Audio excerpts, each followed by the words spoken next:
Hola, hola. Bienvenido y bienvenida a nuestro podcast de la semana de Fuera de Horario, desde Porrejún, Centro de Formación Popular Renaciendo Juntos.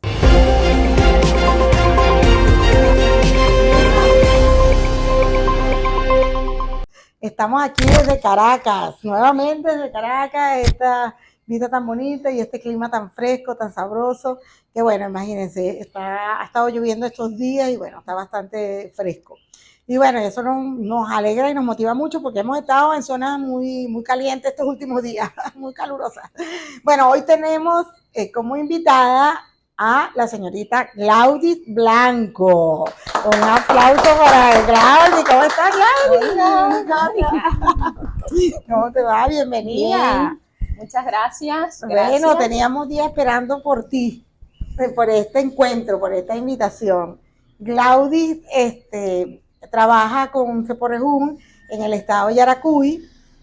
Bueno, es psicóloga y bueno, ya tú sabes que este espacio es para que las personas conozcan un poco más de la historia de la vida de las personas que hacen vida dentro de la organización, que ejecutan parte de los proyectos y son los que hacen posible las acciones dentro de la comunidad. Entonces, bueno, cuéntanos sobre ti, cuántos años tienes, qué estudiaste, bueno, qué haces específicamente en las labores que desempeñas. Entonces, bueno, tienes ya la palabra. Bueno, muchas gracias. Gracias por la invitación, ¿verdad? Este espacio que sin duda alguna es especial. Bueno, yo soy Glaudis Blanco. Soy hermana del Ángel de la Guarda. Ah, muy importante. ¿Qué es Pero eso, hermana del Ángel de la ¿qué Guarda? significa ser hermana del Ángel de la Guarda? Bueno, es una congregación religiosa de O sea que tú eres fundación religiosa. francesa. Correcto. Eres monjita. Soy monjita, pero diferente, ¿no? Muchos me preguntan, ¿pero por qué usted no tiene el hábito? Es que nosotras actualmente no usamos hábitos. Ah, qué bueno, miren, tenemos una religiosa dentro del equipo, qué bueno. Sí, en estos momentos sí estoy de permiso en la congregación, pero igual pues conectada a mis hermanas, ¿verdad? A una misión diferente en estos momentos de mi vida. Okay. Me preguntabas por mi edad. Sí. Yo tengo 34 años, casi o sea, recién. Imagínate. 34 años y de vida religiosa, ¿cuánto? Bueno, dentro de la comunidad estuve 13 años viviendo en comunidad. Okay. Y bueno, en este tiempo sí estoy fuera de la comunidad, pero pues muy conectada a mis hermanas y a lo que va aconteciendo de misión en nuestra provincia. O sea que tuviste 13 años, digamos, directamente en la vida religiosa. Correcto. Y de esos 13 años, ¿cómo ha sido esa experiencia? O sea, llega, entra y de una vez eres religiosa, ¿cómo es la cosa? Bueno, eso es un proceso. Primero, bueno, cuando tenía la inquietud vocacional, hice un proceso de discernimiento para ver si realmente mi camino era la vida religiosa, ¿verdad? Sabemos que es un camino bastante exigente, pero apasionante a la vez. Claro. ¿Y cuántos años tenías cuando tenías ese proceso de que dijiste, oye, quiero ser religiosa? Tenía 18 años cuando me lo planteé. O sea que eras una chamita prácticamente. Sí, y entré a los 19 años. ¿Y dónde? ¿No dijiste de dónde eras? Soy de Caracas, soy de Caracas. O sea, aquí en tu territorio. Sí, señor, de Katia, de uno de los barrios, bueno, de Caracas, con una realidad también de vulnerabilidad, que fue una de las experiencias que a mí me marcó. En mi casa, bueno, yo siempre fui como la niña cuidadita de papá y mamá, tuve la oportunidad de hija estudiar. Única? No, somos dos, de papá y mamá somos dos hermanos. Okay, pero, yo soy la mayor ahí. Pero digamos, ¿tienes más hermanas? Sí, por parte de papá tengo dos hermanas. ¿Y con tu grupo familiar nada más eres tú? Sí, de mujer, claro. de parte de mi mamá. Y bueno, los proyectos en la familia, los padres siempre visualizan a los hijos con un proyecto. Claro, claro. Indudablemente en mi casa me visualizaban con hijos, ¿verdad? Para darle nieto a mis padres.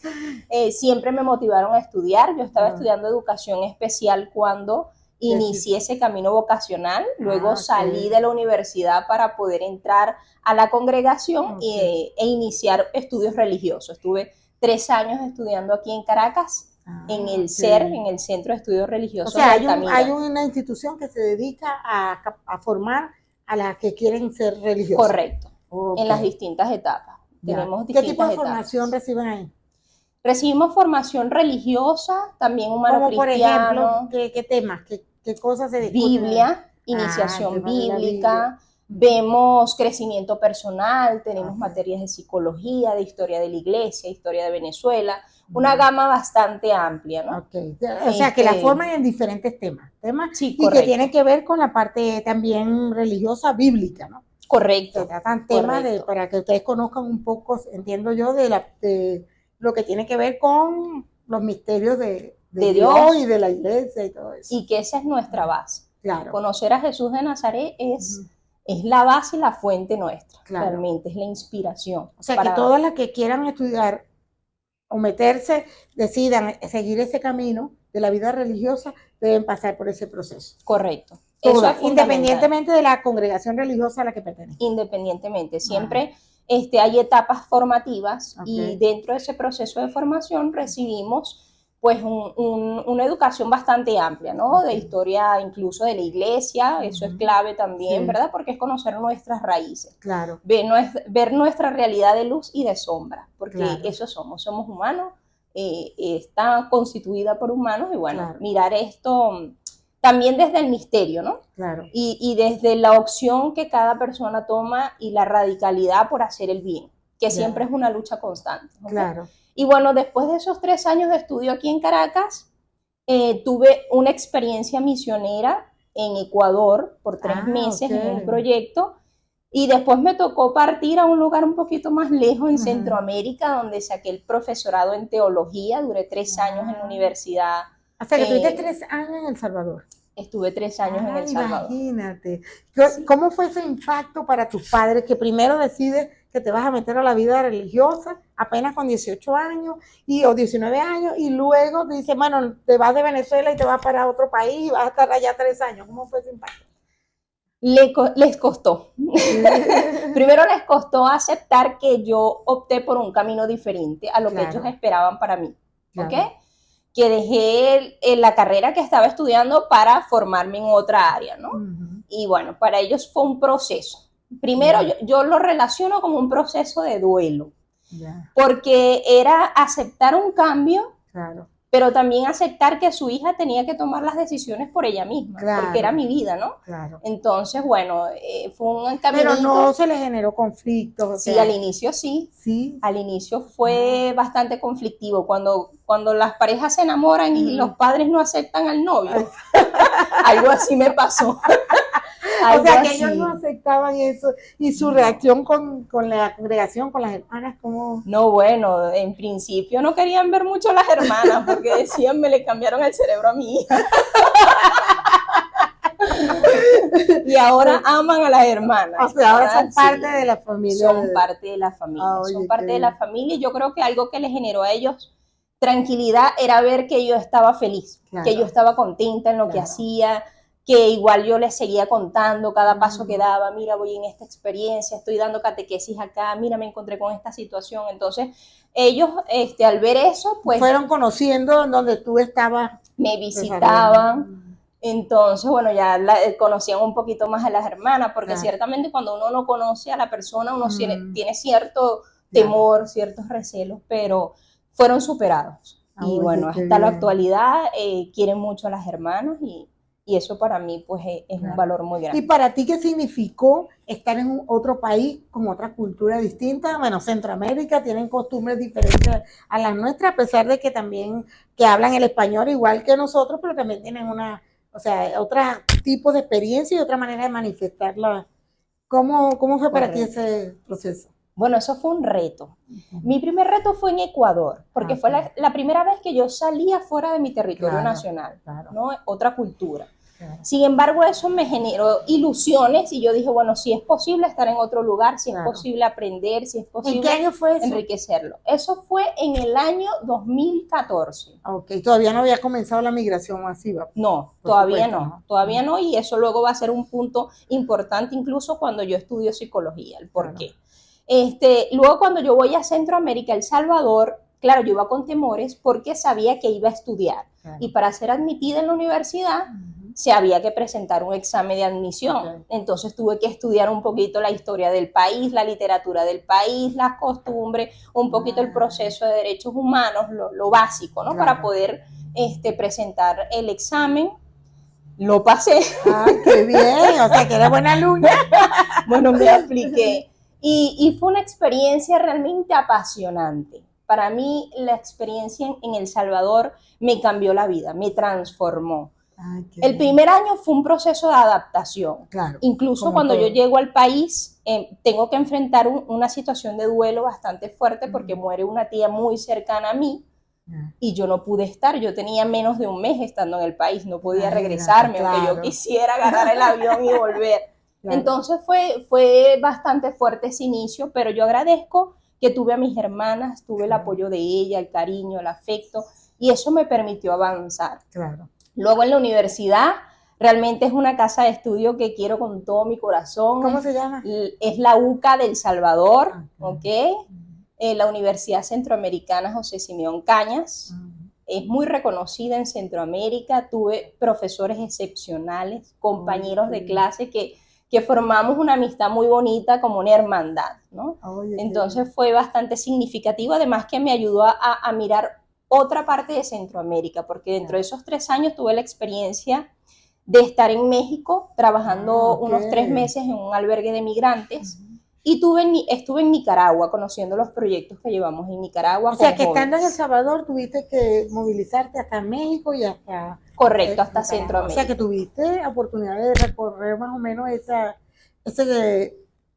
área, ¿no? Sí, correcto, sí. Correcto. Y cada una con misiones bastante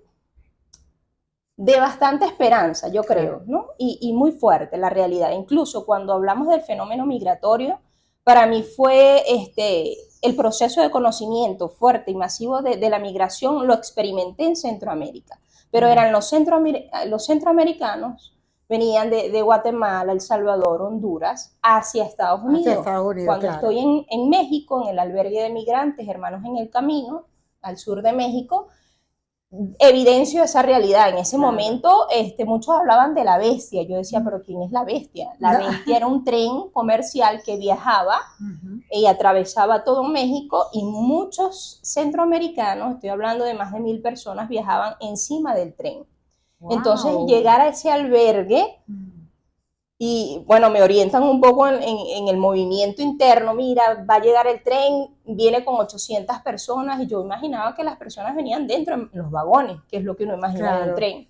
¿Qué es lo que se supone que debería ser lo normal? Que se supone. ¿Cuál fue mi impresión? Bueno, cuando estamos todos preparados, porque llegó a las 3 de la madrugada, estamos todo el equipo, un equipo interdisciplinario, y bueno, mirar a 800 y tantas personas en el techo de ese tren, venían niños, mujeres, hombres de toda edad, tamaño, color, y fue una realidad bastante impactante. Claro. Desde ahí yo me apasioné un poquito más por estudiar luego la psicología, porque veía que las personas llegaban marcadas, llegaban heridas. O sea, el impacto que significaba para ellos salir y pasar por todas esas condiciones. Indudablemente. Y allí ustedes en el albergue, ¿qué hacían con ellos? Bueno, primero los recibíamos, se brindaba atención médica a los que requerían de esa atención. Le realizábamos una entrevista muy rápida, era para introducirlos al sistema que manejábamos, porque era como una red interna en los distintos albergues de México, para que supieran al menos un familiar por dónde pasó esa persona en el caso de que lo estuvieran buscando, ¿no? Okay, entonces, bueno, le realizábamos la entrevista, le dábamos comida, porque, bueno, venían en condiciones bastante difíciles, le facilitábamos vestimenta, porque algunos lo requerían, y, bueno, los primeros auxilios si era necesario. Y, bueno, la atención psicológica también para algunos, porque, bueno, eran realidades bastante complejas, incluso personas que habían sido abusadas sexualmente en el camino. Ya. Entonces, wow, bueno. O sea, que una experiencia bastante fuerte. Sí. Muy y desde allí te nació la inquietud por el área de psicología. Sí, ahí se me afianzó. Yo tenía esa inquietud desde antes, pero ahí lo comprobé de que realmente era una carrera con la que podía acompañar a muchas personas, podía ser de apoyo en esos momentos difíciles. Hoy en día ya eres psicóloga. Hoy en día soy psicóloga, graduada en la Universidad Yacambú de Barquisimeto, de Lara. Y bueno, han sido 5 años de experiencia interesante también. Claro. Ha sido una experiencia. Bueno, ¿cuándo regresas de El Salvador? Regreso en el 2015, en diciembre de 2015, después de 3 años. Ya. Y después que regresas de allí, ¿hacia dónde te diriges? Después que regreso, voy con mi familia unos días de vacaciones y me envían hacia Yaracuy, me destinan a la comunidad de Yaracuy, donde actualmente resido. Ahí me atrapó Yaracuy. O sea que desde que regresaste te quedaste en el estado de Yaracuy. Sí, señor. No fuiste a ningún 8 años en Yaracuy. Imagínate. Entonces, en esos 8 años, ¿a qué te dedicaste? Cuéntanos un poquito qué hacías tú en esa vida religiosa para que aquellos que no conocen qué es lo que hace una religiosa joven. Pero ya va. Ya va. Hay algo aquí en esta historia que todavía nos falta por aclarar. Tú dijiste que te habías estudiado 3 años, ¿verdad? 3 años aquí en Caracas. En Caracas 3, después luego te fuiste 3 en El Salvador. Ya va, pero después te fuiste a Ecuador y después de allí a El Salvador. Volví a Venezuela y de Venezuela fui a El Salvador. Ajá, pero en ese momento no nos has contado cómo te registras en la vida religiosa, o sea, ¿qué haces para formar parte de ese grupo? Bueno, cuando yo decido entrar, escribo una carta a la congregación para ver si me admiten, ¿no? Sabiendo que ellas mismas hicieron un proceso de acompañamiento y la persona, la hermana que me acompañó, realiza una evaluación sencilla de mí, una descripción, mira, esta joven ha pasado por este proceso, estas son las condiciones en las que se encuentra, y bueno, ya ahí en ese momento la provincial lee la carta, ya yo la conocía, ya incluso me había puesto el ojo en una convivencia, y me responde la carta de admisión. Entonces, pero después que te hacen esa admisión, que estudias esos 3 años, ¿te gradúas de algo? ¿Cómo haces? No, fueron 3 años. La profesión, ¿cómo es que se llama eso? Lo que hacen las monjas, pues. Bueno, nosotros pasamos por distintas etapas. Okay. Quiero que más o menos cuento para que la gente que nunca ha escuchado eso o que tiene poca información se pueda más o menos documentar. Sí, nosotras pasamos por distintas etapas. Algunas congregaciones le llaman aspirantado y ese aspirantado lo hacen de manera interna. Yo fue un proceso de seguimiento, discernimiento vocacional en mi casa, no fue dentro de la congregación. Cuando ya me admiten al postulantado. Entonces, es un año de postulantado que realicé y de manera alterna yo estaba estudiando en el Centro de Estudios Religiosos de Caracas. Luego de ese año, redacto un informe y la congregación mira mi proceso y dice, bueno, sí, consideramos que está apta para que pase a la siguiente etapa formativa, que es el noviciado. El noviciado son 2 años. Entonces viví mi experiencia de 2 años y continuaba estudiando en el CER, en el Centro de Estudios Religiosos. Entonces esos fueron como los 3 años que estuve aquí en Caracas estudiando. Ahí no salimos graduadas, no. Pero sí veíamos materias igualmente con puntuaciones y era como un proceso inicial. Ya cuando paso a El Salvador, sí es en una universidad que luego sacábamos el título, como profesora en teología. ¿Y cuándo haces tu voto como religiosa, pues?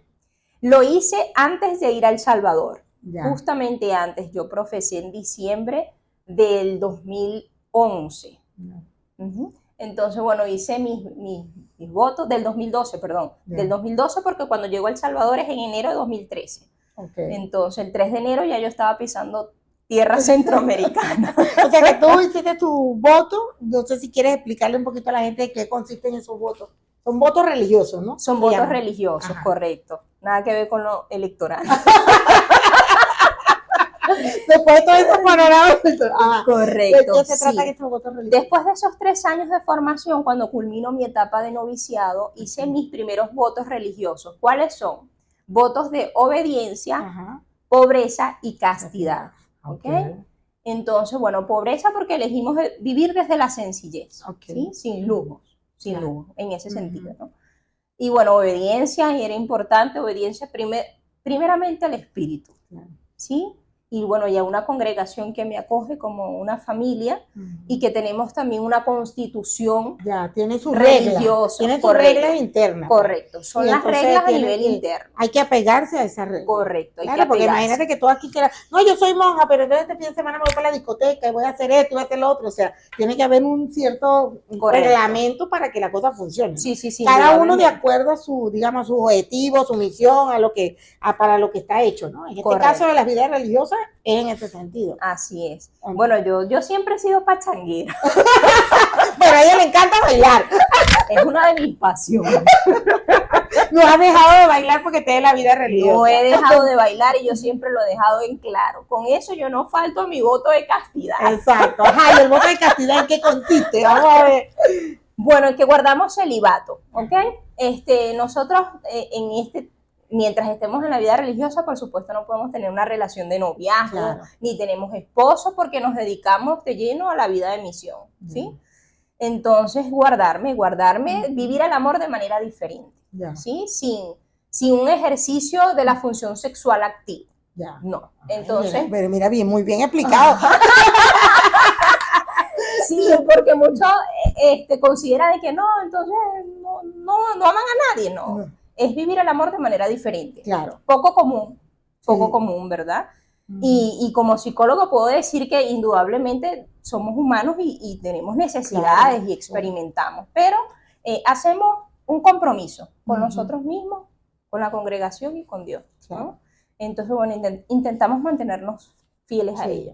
Entonces, ahora, ese espíritu pachanguero yo lo he tenido siempre y las hermanas saben que cuando hay cumpleaños yo saco aunque sea a bailar un paso doble con alguno de mis hermanos. Sí, y es una de mis pasiones, indudablemente. Entonces ya lo que van a ver, están viendo esta entrevista, sabrán que Glaudi ha vivido dentro de este tema de la vida religiosa durante varios años y hizo todos los estudios que correspondían para eso y además le tocó viviste ¿cuántos años? 8 años en Yaracuy, dentro de esa comunidad. Sí. Allí, ¿qué otras actividades hacía?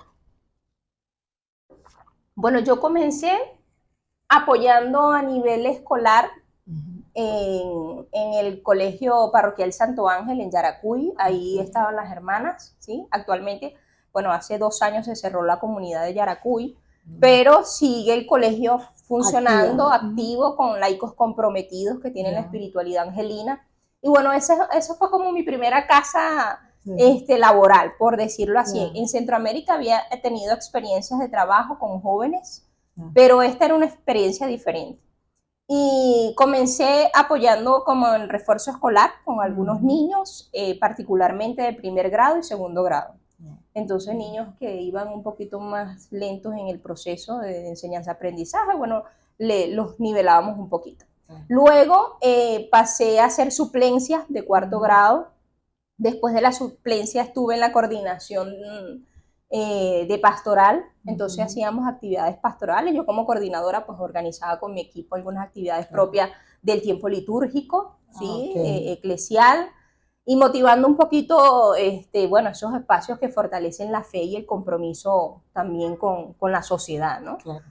Porque, o sea, ¿se formaban qué grupo de jóvenes?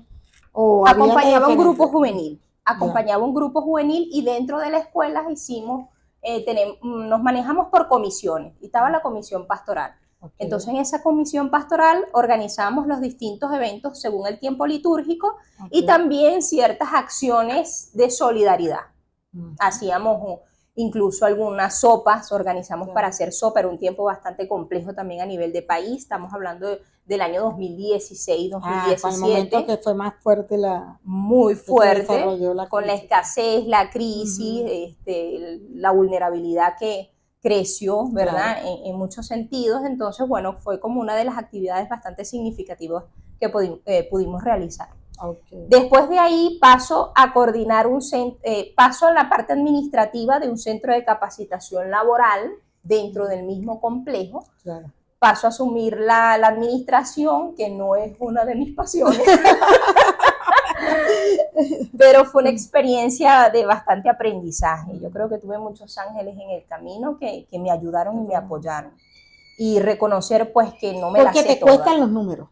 Te cuesta llevar el control de los números. No tanto, pero no me agrada. No es de las cosas que me apasione. Y si en algo yo me rijo en la vida es hacer lo que me apasiona, porque lo disfruto, ¿no? Siento que me genera más satisfacción, ¿no? Sin embargo, bueno, no me cierro del todo porque son retos importantes que me han ayudado también a crecer. Bueno, estuve en la parte administrativa por 1 año y medio y luego asumí la coordinación de ese centro, donde se dictan distintos talleres para jóvenes y adultos. Entonces, de oficio, talleres de oficio. Oficio, sí. Okay. Entonces, talleres de peluquería, cocina, confección textil. Entonces, bueno, fue otra experiencia maravillosa. Y después, bueno, llega Ceporejún a mi vida. Ajá, cuéntame, entonces ahora sí no vas a hablar de Ceporejún. Ajá, ¿cómo ha sido esa experiencia de Ceporejún? Ah, bueno, saliste de la vida religiosa, pero no por culpa de Ceporejún, ¿verdad? No. Te diste un receso. Me di un break.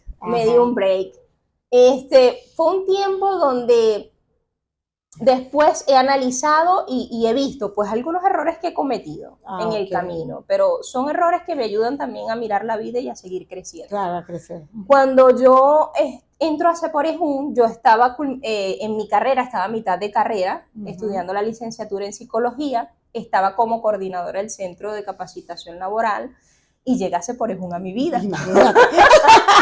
A cambiarte todo.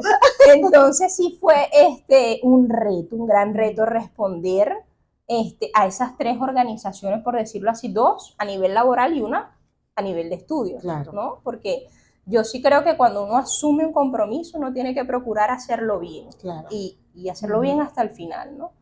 Y bueno, combinar eso con las responsabilidades también dentro de la comunidad, con los grupos que tenía a cargo, reuniones. Nosotras dentro de la congregación generalmente solemos tener distintas reuniones. Y bueno, yo creo que en un momento no supe establecerme cierto límite o cuidarme un poquito. Y me cansé un poco físicamente, ¿sí? Y bueno, después de eso fue llegando una cantidad de pensamientos a mi mente y a mi vida. Yo sí soy partidaria que yo cada cierto tiempo necesito evaluar cómo estoy haciendo el camino. ¿Cómo estoy caminando? Yo creo que todos los seres humanos deberíamos hacer eso. La gente no puede esperar pasar la vida y darse cuenta ya después de 15 o 20 años, mira, ¿qué es lo que he hecho con mi vida? O sea, esa pregunta que generalmente todos los seres humanos nos la hacemos en algún momento, sino que tiene que ser una evaluación constante. O sea, lo que hago realmente me llena, lo que hago me hace feliz, qué estoy haciendo para lograr que mis metas o lo que quiero hacer se logre. O sea, eso tendría que ser una constante en la vida de todo el ser humano, ¿verdad? Saber por qué camino voy, si ese camino que estoy haciendo es el que realmente escogí y si ese camino me llena, pues me hace sentir bien. Entonces eso es muy importante. Yo creo que es clave y eso no solo, o sea, desde tu experiencia, sino para cualquier persona. Inclusive, de las otras experiencias que hemos hablado, yo creo que todas coincidimos en que las personas, por lo menos que han pasado por esta entrevista, han manifestado que se sienten contentos y felices con lo que están haciendo y que esa experiencia les ha ayudado en muchos aspectos. Entonces yo creo que esa es una clave para que las cosas funcionen. Si tú estás contento contigo mismo, con las decisiones que tomas, con lo que te planteas en la vida, entonces tú profesionalmente, ¿verdad? Vas a ser una persona que vas a poder rendir más y digamos, hacer un trabajo mucho más efectivo, ¿no? Porque personalmente estás bien. Cuando no se está bien personalmente, entonces proyectamos hacia afuera todas las cosas que no funcionan al 100%, pues. Entonces esa reflexión que tú has hecho yo creo que es muy válida para cualquier persona para todos los seres humanos, pues plantearse en un momento dado cómo voy en la vida, qué estoy haciendo y si realmente esto que hago me llena y es lo que yo quiero hacer. Indudablemente. Esas son palabras clave. Para uno no perder el sentido de la vida y del camino, de lo que uno va construyendo como persona, ¿no? Y sentirse bien con lo que está haciendo. Indudablemente. Y bueno, yo creo que fue una etapa donde tuve interrogantes, tuve otras necesidades. Bueno, sumando, creo yo, no sé si fue en esa época, pero también has tenido la experiencia del tema de que tus padres ya no están en el país, pues. Correcto. Eso también creo que es importante que conocer un poquito más. Sí. ¿Fue en ese mismo momento? ¿Fue antes? Ya mis padres estaban fuera del país, Ya. fue antes. ¿Ellos se fueron en qué año? Ellos se fueron, bueno, mi papá se fue con mi hermano en el 2015, a mediados del 2015, y luego mi mamá se va con mis primos hermanos, mi hermanito chiquito, en el 2016. 2016. O sea que ya Entonces, tienen sí, varios años ya tienen varios años fuera. fuera del país, sí. Sí. Entonces, ¿Qué es para, no sé, porque siempre, bueno, con las personas que hemos entrevistado y con los que he tenido la oportunidad de hablar, siempre dicen, se me fue un hijo, se me fue un hermano, se me fue un primo, pero muy poca gente me dice, se me fueron mis padres. O sea, ¿qué es sentir que tus padres no están aquí? ¿Qué significa eso para ti? mira, eso fue un duelo. Eso para mí fue un duelo que lloré con toda mi alma. Sí. Incluso cuando a mí me toca, yo acompañé a mis padres hasta al aeropuerto, ya luego, bueno, se me fue mi papá, se fue mi hermano, pero quedaba mi mamá. Claro. Entonces yo digo, bueno, queda alguien. Claro. Queda mi mamá y quedan mis hermanitos, mi hermanito menor. Y cuando luego se va mi madre, que yo los acompaño al aeropuerto, me toca regresarme y llegar a mi casa y encontrar la casa vacía. Wow, o sea, vacía de persona, que todavía, Sí. mira, se me quiebra un poquito la voz, pero es un duelo. Claro. Ese día cuando yo me encuentro en mi casa y sé que no está mi mamá, que están las cosas donde solíamos tenerla, lloré, Claro. lloré con todo mi corazón, pero me agarré a Dios. Yo creo que Dios ahí me sostuvo. Claro. Y tuve una comunidad que también fue un apoyo para mí, Sí, porque sí. es como quedarte sin una parte de tu piso. ¿Sí? Son los padres que ya no lo vas a tener cerquita, que cualquier Claro. cosa uno llega en el refugio. Sí. Y son un refugio, indudablemente, incluso a nivel emocional, bueno, reconforta, abrazar Claro. a tu mamá, abrazar a tu papá, Claro. es reconfortante. Y bueno, me tocó reinventarme o rehacerme en esa nueva realidad, donde sabía que cuando venía a Caracas iba a mi casa, pero no iba a encontrar a ninguno de mi familia. Claro, sí. Pero sí tenía a mi abuela, mi tía, mis primas hermanas, que quiero muchísimo, y ellas han sido como ese refugio también que, mira, yo voy y llego allá, llego allá, me reciben. Ese calor familiar, a pesar de ese todo. calor familiar. Mi tía, mi abuela, mi prima hermana, que siempre me han apoyado, mis tías, quedó esa parte de la familia que, bueno, me sigue apoyando, incluso llego a Caracas y llego donde ellos, y Sí. nos fortalecemos mutuamente, pero es fuerte, no te voy a negar que es bastante duro tener a los papás de uno fuera y saber que puedo verlas cada 3 años. Ahora con los visados me es un poquito más complejo verlo. Antes podía verlo cada 2 años, pero ahora es un poquito más difícil, sobre todo porque, bueno, a nivel latinoamericano, sobre todo para dar visados a los venezolanos no está siendo fácil. Claro. No está siendo sencillo, entiendo la realidad, ha sido una migración masiva. Y bueno, nos toca seguir adelante comunicándonos por las redes sociales. Yo todos los días los llamo por las noches, es como mi diálogo con ellos, cómo están, Claro. cómo les fue en el día, hija, cómo te fue. Entonces, tenemos ese intercambio. Mantienen la ¿no? comunicación. Mantenemos la comunicación, sí. Sí, muy importante para eso. Pero bueno, aquí seguimos y bueno, estabas contando que había sido un proceso, entonces tomaste una pausa en la vida religiosa y entonces estás trabajando en Ceporejún. Trabajo en Ceporejún. Ok, entonces cuéntanos, ¿qué haces en Ceporejún actualmente? Bueno, actualmente apoyo en el área de capacitación, de acompañamiento, en escuelas, comunidades, bueno, y a nivel interno también de la organización, apoyo en las capacitaciones que se realizan. ¿Desarrollas estrategias para la capacitación? Sí, para mejorar las implementaciones en los proyectos donde nos encontramos. Ok. Entonces, bueno, es una experiencia bastante interesante también que me ha permitido, bueno, conocer un poco más de las comunidades en el estado de Yaracuy, conocer en el estado Falcón, ¿verdad? Comunidades que desconocía, realidades que desconocía. ¿Te ha tocado estar en Falcón también? Me ha tocado apoyar en Falcón, estar en Falcón y bueno, ha sido como un ampliar el panorama, ¿verdad? Y los procesos de aprendizaje. ¿Y para Oriente te ha tocado, has tenido la oportunidad de ir también?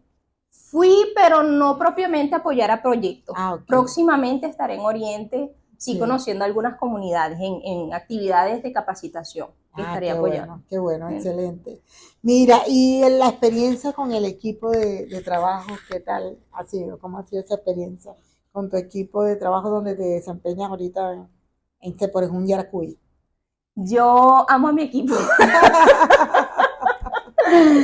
Realmente ha sido una experiencia bastante enriquecedora porque he conocido compañeros de trabajo, pero también amigos, grandes amigos. Bueno. Grandes amigos que incluso algunos los considero como mis hermanos, que han estado para apoyarme en momentos donde lo he necesitado, cuando me he enfermado, ahí han estado. Hermana, ¿qué necesita? Hermana, cualquier cosa me dice. Y lo siento así, ¿no? Como muy cercanos, además que tenemos una comunicación bastante asertiva cuando tenemos que realizar algún proyecto, alguna actividad. Me parece que ahí hay escucha activa de parte de cada uno de los miembros y va siendo como un compartir también de la experiencia, de aprendizaje. Yo digo que no dejamos de aprender hasta cuando, bueno, ya partamos hacia otro paisaje. Sí. La vida es un proceso de aprendizaje continuo. Creo que ese es parte del sentido de todo, ¿no? Porque a veces pasamos situaciones difíciles y pensamos que, ¿por qué nos pasa estas situaciones? Y siempre debemos preguntarnos, ¿qué tengo que aprender de esto, no? Entonces, las situaciones difíciles simplemente son un proceso, un camino para nosotros tener un aprendizaje, algo que necesitamos aprender y bueno, esas situaciones siempre nos lo revelan. Lo que pasa es que a veces nos ponemos un poco tercos y no queremos interpretar o ver cuál es ese. Y es una tarea, yo creo que de toda la vida, ¿okay? A veces uno dice, no, yo que lo tengo, pero no, es mentira. O sea, aunque tú crezcas, digamos, vayas madurando o quemando etapas, hay un momento en que eso se te da y dice, bueno, pero a mí, ¿por qué? Y rehúsa de esas situaciones negativas que te están pasando, ¿no? Y para que finalmente te des cuenta que es algo que tienes que aprender. Entonces, bueno, Claudia, ha sido una entrevista muy interesante, bonito conocer todo este recorrido que te ha tocado hacer a tus 30 años, 33 años. 34, gracias. 34 años. Has pasado por muchos procesos, wow. Y has podido visitar varios países y conocer la experiencia en las comunidades, ¿no? En situaciones de vulnerabilidad en diferentes, no solo aquí en Venezuela, sino también fuera. Y el hecho de que tengas esta formación integral ha sido un valor muy importante, ¿no? Para el equipo, para los equipos de Seporejún y para la organización, porque siempre suma elementos y es parte de lo que intentamos hacer con nuestro equipo, siempre fortalecer los valores, ¿no? Entonces, bueno, creo que eres una persona muy importante en todo el proceso que hacemos, una persona clave que nos ha ayudado siempre en la orientación y creo que vale la pena todo el esfuerzo que has hecho, que hoy eres ya psicóloga, tienes una experiencia importante, conocimiento y estrategias, o sea que no solamente la pones a disposición de la organización, sino de toda la gente, de las comunidades. Entonces, bueno, eso es algo muy, muy bonito y muy grande y creo que es una lección para mucha gente, para esos profesionales, pues que hoy en día se plantean qué hago, para qué me dedico, qué puedo hacer en la vida, para qué soy bueno o en qué me puedo desarrollar.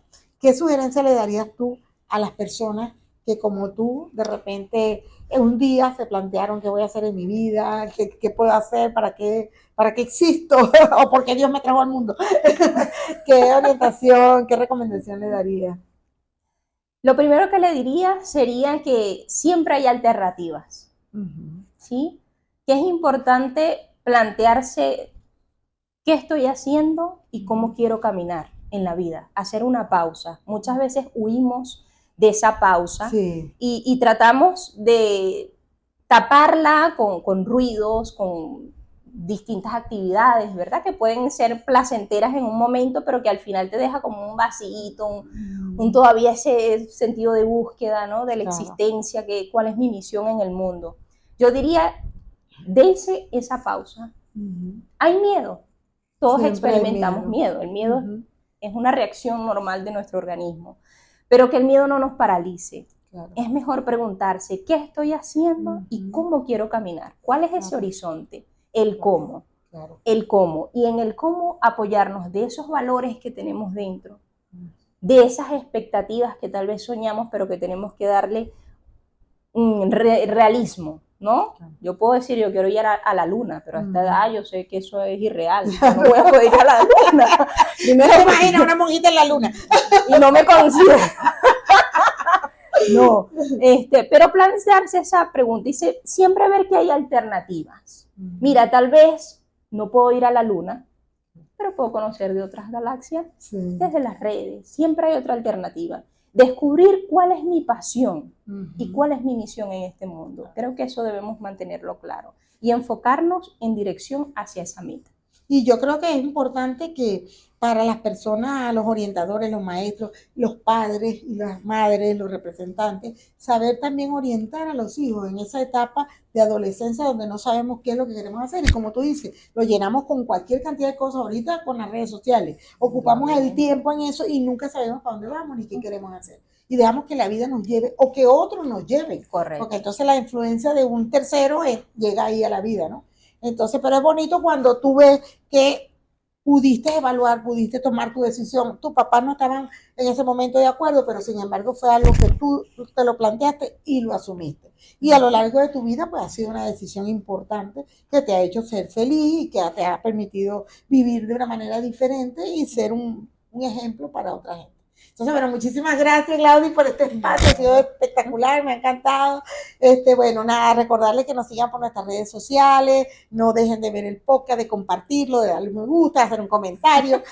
Y bueno, seguimos trabajando fuertemente desde Seporejún para que cada día nuestras comunidades puedan avanzar, puedan crecer y todo lo que podamos aportar, pues eso siempre va a ser nuestro gran sueño y nuestro gran anhelo. Así que bueno, gracias por este encuentro, gracias por estar presente, por apoyarnos y que Dios los bendiga.